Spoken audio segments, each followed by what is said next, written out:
Hi, this is Michael P. Coleman, Content Director for Brother Be Well. Thanking you for checking out this series, this trauma and healing series brought to you by Blue Shield of California's Blue Sky Initiative.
Hi, I'm Michael P. Coleman, Content Director for Brother Be Well.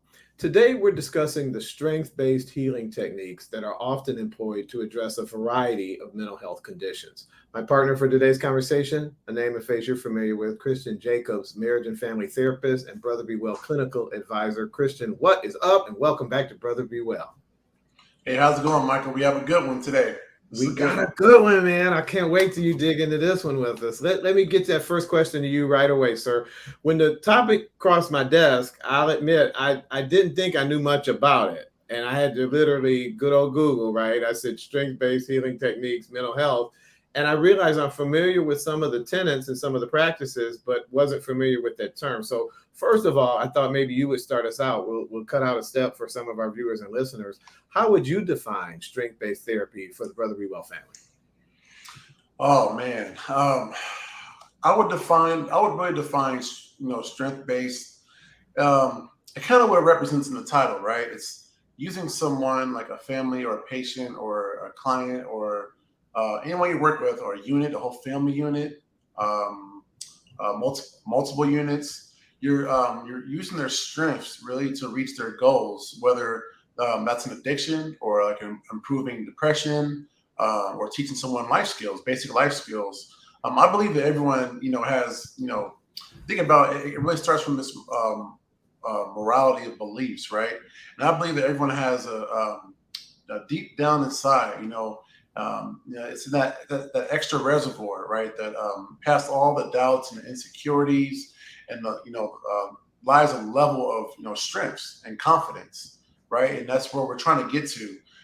It's the therapist's job actually to find that location, to get down to that reservoir of, strengths and positive feelings past all those insecurities about themselves and all the things they've learned over time about who they are in a negative way. So the goal is to have them become more heavily focused. You want to have them focus on their strengths and their weaknesses. So, and you want them to be able to leave that, that treatment, being able to do that on their own, right? So they can lean back on some of their strengths versus automatically going to the deficiencies and what's wrong.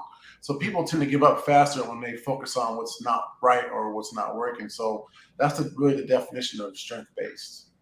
I love that analogy, my friend, because when I think about sometimes a reservoir is or tank is beneath the surface, and I love how you said we got to get down to it. And sometimes I would think life and experiences, and maybe I hate to use the phrase, but the wrong set of people can convince us of other things, and we forget about those strengths and those positive attributes that we all have. So I loved hearing that too. That the therapist's job is to get through all of that and get down to that core of positivity and strength for the individual patient. You gotta dig, and that's where a lot of those skills come in of being coached and competent, being able to reach them, connect with them, have that empathy, and support them and be that coach along the way too. Yeah, yeah. Let me ask you this question. I'll start out. I'm a little nervous about putting it out there. You feel free to tell me right or wrong, because I think a lot of our viewers and listeners are trying to sort this out. When I think about what you just said and more of a strength based approach, I thought about swimming. I'm a swimmer. I used to swim in high school. I've been swimming my whole life. I don't remember not knowing how to swim. So I would think maybe if an older person, I know people who are afraid of the water, had some traumatic experiences as a young person. One person I know almost drowned when he was a kid, so it took him a long time just to get comfortable putting his head down in his face down in the water. And I watched a lot of people sort of make fun of him. How can you be 30 years old and you don't know how to swim? What's wrong with you? You know, that question that we all hate. And I would think, based on what you just said and what I've learned, a more strength-based approach with that person might be, whoa, the courage it took to face your fear and put your head in that water. Whoa, how tenacious did you have to be after 30 years of not knowing how to do something to learn something new? Am I on the right track there first? And whether I am or not, can you give us an example or two of a strength-based approach to therapy? Yeah, that's actually you're on the right track, and that's a good example of how you're not even focusing on the issue, right? You're not focusing on the part that you didn't do or the part that you may be struggling with, the disappointment part. You're focusing on the strength part that's going to get him to where he's trying to get to. So you're absolutely on the right pace with that. And I think a good I can share an example. So the first I'll talk about the theory, right? So the inherent theory is that people have these belief systems, right? And they say that's developed by the age between the age of 7 and 10. So it's developed super early, like where we have all of our phobias and our doubts and our insecurities about what we're not. That's developed really early in life, which can be kind of scary if you think about it. So these belief systems and traits encompass who we are, right? And they apply across many different situations. So, for example, if we have let's use a former foster youth, right, who just turned 18 and they're about to separate from being a ward of the court. They've been a ward of the court, for most of their, childhood life, and their foster parents are about to leave their foster home, into this independent adulthood life, right? So a culturally competent trauma responsive therapist would utilize a few things. They would look at the things he's already good at. So some of his life skills, some of his independent skills, being positive, always willing to work, maybe he already has a trade or a skill that he's been doing or he learned in high school, things of that sort, and they build on that. So versus going in an area where there's nothing there, they build on what he's already done, something he's already confident in. The key to strength-based is really use that strength that they're already familiar with, and so they know how to operate, because it really makes it 50% or 100% easier actually to get them to reach their goal. For example, another example, caregiving may be a skill. Maybe they've taken care of a parent or a child most of their life, and while that kindness is already in them, maybe they'd be good in terms of that caretaking for a career. So those are some examples of how you can use that. Really great examples too, Christian. Really appreciate those examples. And I think they're going to help people understand exactly what we're talking about here. Somebody listening, and I'm playing devil's advocate a little bit with this next question, but somebody listening is going to say, what's the benefit of that? I'm going to a therapist and I'm depressed and I want to get help and I want to get out of there and move on with my life. So what's the benefit of this strength-based approach to therapy? First, actually, it's been proven, to work with several types of situations. It's really diverse and it's eclectic how it can be used. I use the analogy of it's a secret sauce in therapy. So it's there's just something in this dish that's just good. It's that underlying sauce that's pretty much used in any form of therapy, whether it's substance abuse treatment or like mental health treatment in terms of depression, anxiety, or psychosis, or codependencies, another one, or teach someone life skills. I gave an example of the foster youth. Sometimes they have to go through an independent living program where they have to learn those life skills because they're considered independent at the age of 16. So it can also help people deal, positively with with myriad of things that are challenges. Actually, it also allows individuals to introduce another side of them, right, to the professionals, such as their cultural beliefs. So it gives them an opportunity, right? So now they're in the driver's seat. They're the teacher. So they're able to teach this therapist or this professional about their cultural beliefs, their religion, their support system, their background, what their family believes in, which thus will allow the therapist to really operate from a culturally informed perspective, which improves the course of treatment. So they're in the kind of the teaching seat. There's also less of an emphasis on mental health diagnosis, or the disorder, you have anxiety, you've been diagnosed with mental health, and more on an already positive aspect of the client in their life. So it's less about the diagnosis and the mental health condition, and more about the strengths in terms of how you're going to operate and build to become stronger, to thrive, and to operate in this world.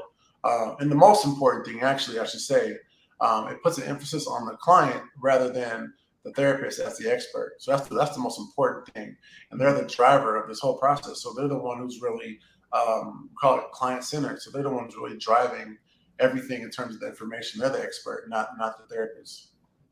I wasn't prepared to ask you this, Christian, so I hope you don't mind me throwing you a bit of a curveball. But do you know how long has there been a focus in the mental health field on strength-based therapy? And I'll tell you what's behind that question. I'm remembering a therapist I had, oh gosh, probably 15, almost 20 years ago. And in listening to you talk, she was extremely strength-based because I went to her unpacking some ACEs trauma, and we got another video on the platform to talk about adverse childhood experiences. I was in my 30s and the effects of ACEs were showing up, and I didn't know what the heck was going on. I didn't even know what ACEs were. I just knew things were closing in, and I wasn't functioning well.